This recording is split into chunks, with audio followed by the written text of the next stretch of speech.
Introduction of vector he concept complete केली, त्याच्यावर एक प्रॉब्लेम पण बघितला. तर बघा एखाद्या आजच्या लेक्चरमध्ये एखाद्या आपण काय मिक्स प्रॉब्लेम बघायला स्टार्ट करतोय. मिक्स प्रॉब्लेम म्हणजे काय, एखाद्या कंप्लीट चॅप्टरवर एखादा प्रॉब्लेम बघायला स्टार्ट करतोय. तर हे लेक्चर एखादा सुरू करण्याच्या अगोदर एक काळजी घ्याल एखादा की सगळेच्या सगळे लेक्चर जे झालेत एखाद्या त्याच्या ज्या नोट्स काढल्यात तुम्ही त्या एखाद्या व्यवस्थित रिवाइज केलेल्या असेल त्या एखाद्या, आणि ज्या कन्सेप्टवर डाऊट आहे एखाद्या त्या कन्सेप्टचं लेक्चर एखाद्या बघितलेलं असेल. तर एखाद्या आपण काय प्रॉब्लेम्स बघायला स्टार्ट करतोय. बघा एखाद्या प्रॉब्लेमचं स्टेटमेंट पासून सुरुवात करतोय.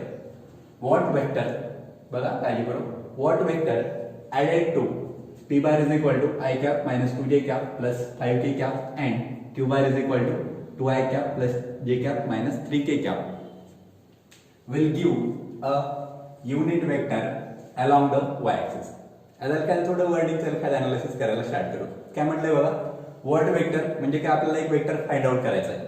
तो वेक्टर काय म्हणते एखादा, तो वेक्टर काय ऍड करायचा आहे कोणासोबत, या दोन वेक्टर सोबत, p बार आणि q बार सोबत. म्हणजेच काय एखाद्या आपल्याकडे काय तीन वेक्टरचं ऍडिशन आहे. एक काय एखादा आपला वेक्टर जो आपल्याला फाइंड आउट करायचा आहे आणि हे दोन वेक्टर, तर तिघांचं ऍडिशन काय म्हणता येईल एखाद्या विल गिव्ह, म्हणजे काय तिघांचा रिझल्टंट काय यायला पाहिजे, युनिट वेक्टर यायला पाहिजे. तिघांचा रिझल्टंट काय एखाद्या युनिट वेक्टर, आणि कुठला युनिट वेक्टर एखाद्या अलॉंग दी वाय ऍक्सिस. आता क्लिक होते एखाद्या आपल्याला काय क्लिक होते, एक्स ऍक्सिसच्या अलॉंग एखाद्या युनिट वेक्टर काय आय कॅप, वाय ऍक्सिसच्या अलॉंग युनिट वेक्टर काय एखाद्या जे कॅप. याचा अर्थ एखाद्याचा आन्सर काय यायला पाहिजे जे कॅप. आणि अंडरस्टँडिंग या पद्धतीने असायला पाहिजे एखाद्या. डायरेक्ट आपण स्टार्ट करू. जो आपल्याला वेक्टर फाइंड आउट करायचा आहे एखाद्या, दोन वेक्टर दिलेत p बार आणि q बार. जो आपल्याला फाइंड आउट करायचा आहे त्याला काय म्हणतो मी r बार. काय म्हणतो एखादा लेट, समजा एखाद्या काय आपला जो वेक्टर आहे एखाद्या जो आपल्याला फाइंड आउट करायचा आहे, तर एखाद्या त्या वेक्टरला काय म्हणतो आपण r बार. ते काय म्हणतो एखाद्या लेट न्यू वेक्टर जो आपल्याला काय एखाद्या फाइंड आउट करायचा आहे, new vector is equal to r bar. आणि आता एखाद्या जे फिजिक्स आहे एखाद्या प्रॉब्लेम्स मध्ये ते आपण अप्लाय करायला स्टार्ट करू. काय सांगतो एखाद्या physics, what vector will added to, म्हणजेच काय एखाद्या r बार प्लस कुठले दोन वेक्टर p बार आणि q bar, that is r bar plus p bar plus q bar is equal to काय आन्सर यायला पाहिजे, will give a unit vector along the y axis. Clear आहे एखाद्या unit vector along the y axis, that is the j cap. So this is the j cap. हे एकदा समजलं की एखाद्या फिजिक्स कंप्लीट झालं. इथून पुढे एखाद्या बेसिक अंडरस्टँडिंग व्हॅल्यू पुट करायला स्टार्ट करायचंय. काय बार एखाद्या r बार तर आपल्याला फाइंड आउट करायचंय, r बार प्लस p बार ची व्हॅल्यू एखाद्या i cap minus 2j cap plus 5k cap put करू. काय एखाद्या i cap minus 2j cap plus 5k cap plus q बार ची व्हॅल्यू काय बघा एखाद्या 2i cap plus j cap minus 3k cap put करते plus 2i cap plus j cap minus 3k cap is equal to काय आलं एखाद्या answer. Answer काय एखाद्या that is the j cap. बरं एखाद्या हे सिंपल ऍडिशन आहे एखाद्या, आपण एखाद्या बऱ्याच वेळा केलेलं नाही एखाद्या अगोदर, पण आता इथून पुढे काय समजून घ्या की नॉर्मल काय तुम्ही जसे ऍडिशन करायचं होतं एखाद्या x प्लस y किंवा एखाद्या 2x plus 3x that is equal to 5x, त्याच पद्धतीने एखाद्या इथं पण करायचं आहे. बरं एखाद्या सापडणार एखाद्या आय चे कुठं कुठे दिसतात बघा, इकडं आय कॅप, इकडे पण काय एखाद्या 2i कॅप. आय कॅप याचा कोएफिशियंट एखाद्या काही नाही म्हणजे काय एखाद्या 1 आहे. हे काय 1i cap plus 2i cap, 1i cap plus 2i cap काय एखाद्या that is the 3i cap. तर काय त्याच्यावर कॉन्सन्ट्रेट p बारला p bar as it is लिहितोय मी, p bar i cap plus 2i cap that is 3i cap. पुढं आता जे बघा एखाद्या मायनस 2j इकडे काय एखाद्या plus 1j, minus 2 plus 1, minus 2 plus 1 that is the minus 1. Minus 1 लिहिण्याची गरज नाही, that is minus j cap. त्यानंतर बघा k कॅप 5k कॅप इकडे काय एखाद्या मायनस 3k कॅप. याचा अर्थ काय एखाद्या 5 minus 3 that is plus 2k cap is equal to काय एखाद्या j cap is equal to j cap. आता एखाद्या काय आपल्याला LHS ला फक्त काय p बार पाहिजे एखाद्या, कारण त्याचा आन्सर काढायचे. बाकी सगळ्या व्हॅल्यू काय एखाद्या RHS ला पाठवा. काही नाही एखाद्या प्लस असेल RHS ला मायनस, इकडे मायनस असेल RHS ला गेलं एखाद्या काय प्लस. तर आपण एखाद्या काय त्याला RHS ला पाठवू. ठीक आहे, तर इथं एखाद्या p बार नाही एखाद्या दॅट इज द r बार. तर आपण याला r बार करू. काय आलं एखाद्या r bar plus 3i cap minus j cap plus 2k cap is equal to j cap. आता एखाद्या आपल्याला आन्सर काय पाहिजे एखाद्या r बार. काय करू एखाद्या याच्या टर्म्स एखाद्या फक्त LHS ला काय ठेवणार आपण r बार, बाकी सगळ्यांना RHS ला पाठवू. अंडरस्टँडिंग चीज एखाद्या जे प्लस मध्ये असतील ते RHS ला गेलं मायनस मध्ये, जे मायनस मध्ये ते काय होतील एखाद्या प्लस मध्ये. तर आपण त्याला पुढे कंटिन्यू करू. बघ त्याला काय आर बारला R bar as it is LHS मध्ये हे +3 i कॅप RHS ला गेलं काय होईल एखाद्या that is the -3 i cap -3 i cap. Next जे कॅप -j कॅप आहे RHS ला गेलं काय होईल एखाद्या that is the +j cap. RHS ला एखाद्या अगोदरच ऑलरेडी एक +j कॅप आहे तर काय त्याला पण काय तिथं प्लस मध्ये लिहूत आपण दॅट इज +j कॅप. त्यानंतर एखाद्या काय +2k कॅप RHS ला गेलं काय होईल एखाद्या -2k कॅप. त्यानंतर एखाद्या बेसिक हे -3 i कॅप मध्ये काही चेंज नाही, -3 i कॅपला -3 i cap, j cap +j cap that is the 2j cap plus that is the -2k cap -2k cap. So this is equal to r bar. So this is the required answer. बघा काय आले एखादा आपला answer that is r bar is equal to -3 i cap +2j cap -2k cap. बघा या problem मध्ये समजून घ्याल एखादा की या प्रॉब्लेम मध्ये जी पण अंडरस्टँडिंग आहे एखादा ते फक्त वर्डिंग मध्ये, नाहीतर बघा ना आपण काय ऍडिशन सबट्रॅक्शन केलंय जे एखादा की आपण चौथी पाचवीलाच करत होतो एखादा तेच सबट्रॅक्शन किंवा तेच ऍडिशन आहे एखादा, फक्त अंडरस्टँडिंग काय एखादा हे वर्डिंग एखाद्या समजून घेताना काळजी पडो. आणि एखाद्या जनरली काय अशी सवय एखाद्या आपल्याला की आपण एखाद्या कुठला पण प्रॉब्लेम वाचतो ना एखादा प्रॉब्लेम वाचला ना की आपल्या मनामध्ये होतं काय आन्सर येणार नाही, तर त्याच्यावर नको एखाद्या कॉन्सन्ट्रेट कशावर एखाद्या प्रॉब्लेम बघा एखाद्या की नाही का प्रॉब्लेम काय सांगताय त्याच्याकडनं एखाद्या इन्फॉर्मेशन घ्यायला स्टार्ट करा आणि प्रत्येक वेळा एकच विचार काय एखादा आपण काय शिकलोय आणि त्याच हिशोबाने एखाद्या कॉन्सन्ट्रेट असू द्या. तर हा प्रॉब्लेम व्यवस्थित लिहून घ्या, पुढे आपण कंटिन्यू. पहिला प्रॉब्लेम सगळ्यांना क्लिअर झाला असेल एखाद्या. आता आपण नेक्स्ट प्रॉब्लेमला स्टार्ट करतोय वर्डिंग वर कॉन्सन्ट्रेट. काय बघा एखादा next problem for 2 equal non parallel forces. आणि आता त्याच्यावर थोडं कॉन्सन्ट्रेट करू. काय म्हणाले for 2 equal non parallel forces. By थोडं कन्फ्युजन करायला एखाद्या काय म्हणाले एखाद्या पहिली गोष्ट इक्वल काय एखाद्या फोर्सेस मधलं एक लक्षात द्यायला पाहिजे. Force is a vector quantity, याचा अर्थ काय मॅग्निट्यूड. बरं force is a vector quantity याचा अर्थ काय त्याला मॅग्निट्यूड पण आहे आणि डायरेक्शन पण आहे. यांनी काय म्हणाले एखाद्या 2 इक्वल म्हणलं की एखाद्या क्लिक होते मला काय क्लिक होते बघा एखाद्या 2 इक्वल फोर्सेस. बरं एखाद्या काय ज्यावेळेस 2 फोर्स किंवा 2 वेक्टरचे एखाद्या काय मॅग्निट्यूड सेम असतील आणि डायरेक्शन पण काय असतील एखाद्या सेम. 2 वेक्टरचे काय म्हणलं एखाद्या मॅग्निट्यूड पण सेम आणि डायरेक्शन पण सेम, तर त्या वेक्टर्सना काय म्हणतो एखाद्या आपण इक्वल वेक्टर्स. नाही मध्येच काहीतरी म्हणाल एखाद्या काय म्हणाल एखाद्या नॉन पॅरलल याचा अर्थ क्लिअर होता येईल एखाद्या काय पॅरलल नसायला पाहिजे, दुसरं कसं पण चालेल, असे नसायला पाहिजे, असे पण चालतात कसे पण चालतात एखाद्या, फक्त काय एखाद्या पॅरलल चालणार नाही म्हणजे असे चालणार नाही. आता गोंधळ काय व्हायला एखाद्या इक्वल वेक्टर्स म्हणल्यानंतर काय माहिती आपल्याला दोघांचे मॅग्निट्यूड पण सेम पाहिजे, डायरेक्शन पण सेम. आणि हे काय म्हणाले फोर्स इक्वल तर आहेत आणि काय एखाद्या नॉन पॅरलल. तर ऑब्व्हियसली काय त्याच्यावर आपल्याला विचार करायला स्टार्ट करायला लागेल की नेमकं काय म्हणणं आहे. एखाद्या विचार करायला स्टार्ट करा आणि हे विचार नका करू की स्टेटमेंट चुकीचं आहे. स्टेटमेंट बरोबरच आहे एखादा, पण हे कसं बरोबर असेल किंवा एखाद्या काय पोहोचेल हे विचार करायला स्टार्ट करायला एखाद्या विचार बघूत आपण एखाद्या की कोणाचं एखाद्या आन्सर वगैरे येते ज्यांचं एखाद्या आन्सर येईल एखाद्या त्यांनी कॉमेंट बॉक्समध्ये एखाद्या टाकलं तरी चालेल किंवा एखाद्या व्हॉट्सअपच्या ग्रुपवर एखाद्या मेन्शन केलं तरी चालेल. तर ठीक आहे, तर आपण बघू एखाद्या काय अर्थ होते एखाद्या. आता बघा व्यवस्थित समजून घ्या एखाद्या for 2 equal non parallel forces. Non parallel याचा अर्थ काय एखाद्या त्यांची डायरेक्शन तर सेम नाही हे फिक्स झालंय. तर काय 2 फोर्सेस कसे आहेत एकमेकांना नॉन पॅरलल. डायरेक्शन सेम नाहीये, डायरेक्शन सेम नाही याचा अर्थ एखाद्या हे क्लिअर असू द्या these are not the equal vectors. बरं ही गोष्ट क्लिअर असू द्या वेक्टर जर एखाद्या इक्वल असायचे असतील तर त्यांची डायरेक्शन पण सेम पाहिजे, मॅग्निट्यूड पण सेम पाहिजे.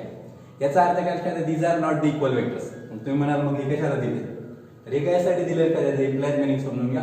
फॉर 2 इक्वल नॉन पॅरलल फोर्सेसचा अर्थ काय हे जे इक्वल आहे एखाद्या that is only for the magnitude of forces. काय म्हणतो एखाद्या हे जे इक्वल आहे एखाद्या ते फक्त एवढंच इंडिकेट करते एखाद्या काय इंडिकेट करते एखाद्या मॅग्निट्यूड्स आर इक्वल. तुम्ही म्हणाल की मग सर तिथं प्रॉब्लेम मध्ये दोन्ही द्यायला पाहिजे, तर ही गोष्ट समजून घ्या एखाद्या हे फिजिक्स आहे. फिजिक्समध्ये एखाद्या सगळ्या गोष्टी डायरेक्ट नाही दिल्या जातात एखाद्या आपल्याला एखाद्या विचार करावा लागतो आणि त्याच्यामुळे एखाद्या फिजिक्समध्ये विचार करणं महत्वाचं आहे. आता एखाद्या सगळ्यांना क्लिअर झालं असेल काय क्लिअर झालं असेल एखाद्या 2 फोर्स इक्वल आहेत. काय इक्वल आहे त्यांचे मॅग्निट्यूड इक्वल आहे, डायरेक्शन मात्र सेम नाही आहे. लक्षात आलं तर एखाद्या आपण पुढे कंटिन्यू करू. काय म्हटलं एखाद्या for 2 equal non parallel forces acting at a point the square of the resultant is 3 times the square of the resultant is 3 times the product of the forces. आणि काय विचारलं आपल्याला, what is the angle between the forces. Two इक्वलचा अर्थ क्लिअर केला एखाद्या मॅग्निट्यूड्स R equal. आपण एखाद्या म्हणू पहिला फोर्स एखाद्या काय P, त्याला काय आपण P म्हणू. दुसरा काय एखाद्या आपण Q म्हणत असतो एखाद्या Q, त्याला पण काय एखाद्या आपण P's म्हणू, कारण काय एखाद्या दोघं पण काय दिले इक्वल दिले. पुढे एखाद्या काय म्हटलंय the square of the resultant. Obviously काय आपण काय एखाद्या रिझल्टंट स्टँडर्ड लेटरने रिप्रेझेंट करतो, दॅट इज द आर.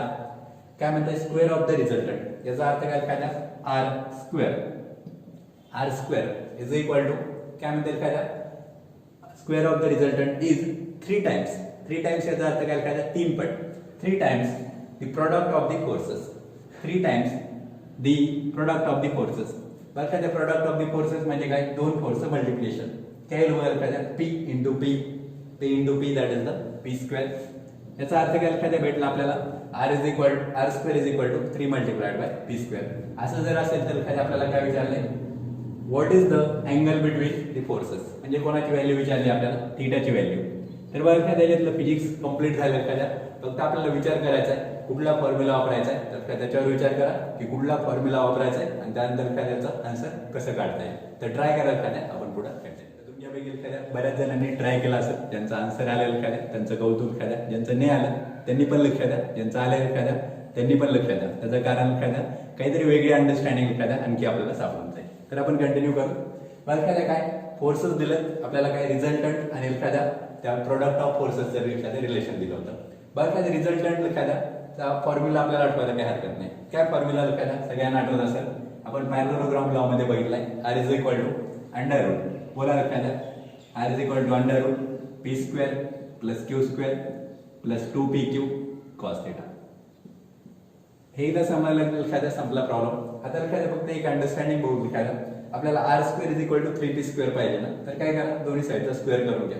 आणि स्क्वेअर करताना एक ऍडिशनल गोष्ट पण करून घ्या एखाद्या, काय P is equal to P आहे, Q इज इक्वल टू पण काय एखाद्या P आहे, तर ते व्हॅल्यू पण पुट करून घ्या. दोन्ही साईडचा स्क्वेअर करा. काय एखाद्या r square is equal to काय ठरलं एखाद्या स्क्वेअर रूट कॅन्सल होऊन जाईल. आणि एक ऍडिशनल गोष्ट करायची ठरली, पीच्या ठिकाणी काय पीच दॅट इज P स्क्वेअर, क्यूच्या ठिकाणी पण काय एखाद्या पीच that is the P square plus 2P. आता थोडं डायरेक्ट समजतंय का बघा, P क्यूची पण व्हॅल्यू काय पीच P into P that is P square cos theta. त्यानंतर बघा एखाद्या हे P square plus P square 2P square काय जण एक्स्ट्रा ऑर्डिनरी असतं लगेच सांगायचं P square plus P square 2P square plus 2P square that is 4P square. तर समजून घ्या एखाद्या, हे थोडं एखाद्या सध्या कॉमेडी वाटतंय पण एखाद्या ऑब्विसली खूप सिरियस आहे. या दोघांचं ऍडिशन करता येत नाही एखाद्या. P square plus P square 2P square बरोबर आहे, पण प्लस 2P स्क्वेअर करता येत नाही कारण काय एखाद्याचं मल्टिप्लिकेशन मध्ये काय कॉस थिटा आहे. तर काय तसं ऍडिशन करता येत नाही, त्याच्यावर एखाद्या काय लिहितो P square plus P square काय एखाद्या that is the 2P square plus 2P square cos theta.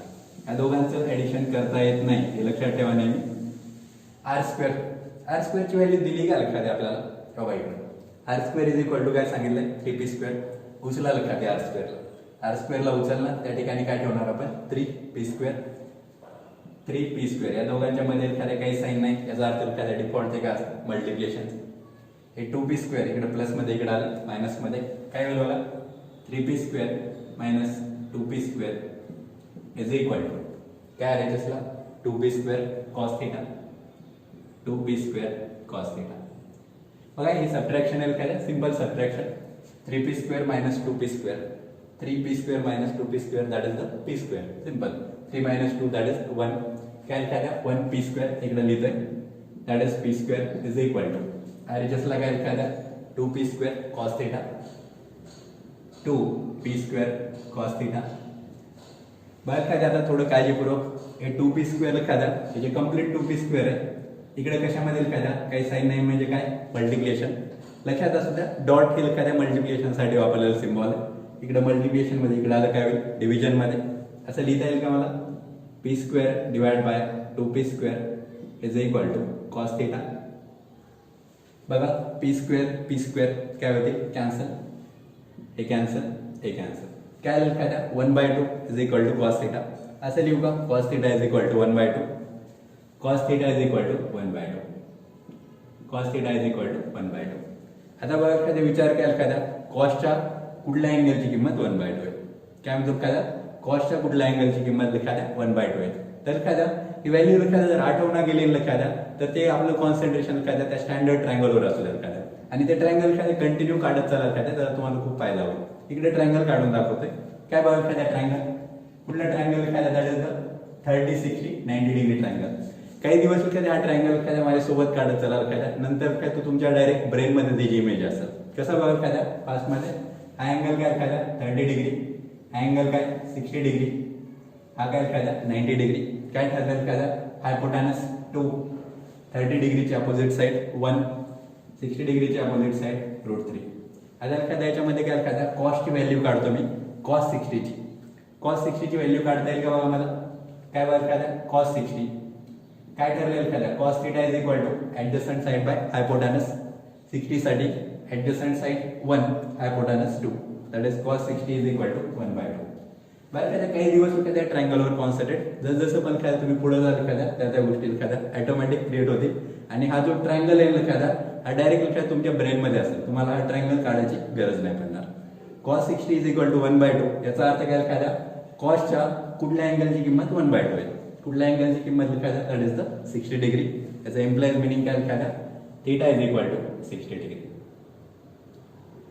तर हा प्रॉब्लेम एखाद्या कंप्लीट झालाय त्या प्रॉब्लेमच्या याच्यामध्ये काय एखाद्या बघा आपण बऱ्याच गोष्टी शिकलो एक तर वर्डिंग खूप भारी होतं एखाद्या त्या वर्डिंग मधलं एखाद्या पहिलं बघितलं आपण two equal non parallel forces याचा अर्थ काय त्याचा मॅग्निट्यूड इक्वल आहे डायरेक्शन मात्र एखाद्या वेगळी दिलेली दुसरी गोष्ट एखाद्या काय बघितलं जे रिलेशन एखाद्या ते सगळ्यात महत्वाचं r² is equal to 3p² ते कुठून आलेलं एखाद्या याच्याबद्दल काळजीपूर्वक बघा त्यासाठी दोन कंडिशन वापरल्या पहिली कंडिशन काय टू इक्वल फोर्सेस याचा अर्थ दोघांचा मॅग्निट्यूड सेम आहे दुसरी कंडिशन काय एखाद्या the square of the resultant is 3 times the product of the two forces p into p² r² is equal to 3p² ही जी आलेली व्हॅल्यू एखाद्या ती काय आपण फक्त फॉर्म्युलामध्ये पुट केली आणि थोडं बेसिक आहे एखाद्या पण कॉन्सन्ट्रेट असू द्या बरेच जण चुका करतात इथं ऍडिशन करताना 2p² plus 2p² cancel addition करतात लक्षात तसं ऍडिशन होत नाही ते फक्त काळजीपूर्वक बाकी एखाद्या काय नाही सेम कॅल्क्युलेशन आणि लास्टला cos θ is equal to 1/2 θ is equal to 60 degree तर एखाद्या हे लिहून घ्या व्यवस्थित एखाद्या समजून घेतलेलं असू द्या एखाद्या बाकी आपण पुढच्या लेक्चरमध्ये कंटिन्यू करून घेऊ तर हे लिहायला स्टार्ट करा